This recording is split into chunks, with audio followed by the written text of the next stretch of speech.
So one of my buyers this week, we started talking about what was most important to her, and she let me know location. Right now, she lives about 20 minutes to the local HEB, and she's like, I got to pick my kids up from school, trying to get to HEB, take them home, do all the grocery shopping, and just shopping in general is really far from her. So it was a good wake-up call for me to realize, location is so important because they have to feel comfortable where they live, right? And they need to make that drive. And sometimes you're like, okay, they're zoned to this school, but it's so far from their actual neighborhood, and it's just fun to watch.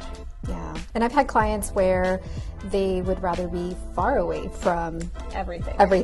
From everyone. No HOA is super important to some clients where they kind of want to be out with some land, and a lot of times they're like, we have HOA delivery. They deliver to us. We don't have to go to the grocery store. We don't have to go, and everything's just done online. So I have clients that would prefer that. I had a client last week that actually drove Bernie, and they fell in love with the ducks in the park. Bernie. And they were like, okay, we want to move to Bernie. It's set. And I'm like, the ducks. All it took was the ducks in the park.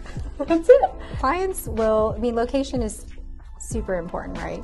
Especially clients that have little ones or have kids, right? Schools are important. What schools are zoned for each neighborhood. Like you mentioned, they could be zoned, they can be in one neighborhood and be zoned for a different school that they don't know about.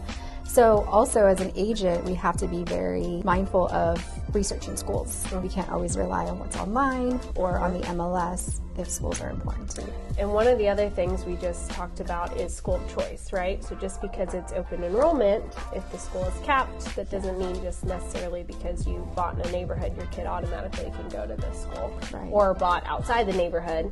I'm seeing a lot of clients just assume they can get their kid into a school and it may be completely maxed out. And some districts offer where you can apply to go to a different school that you're zoned from. So that's an option as well. Yes.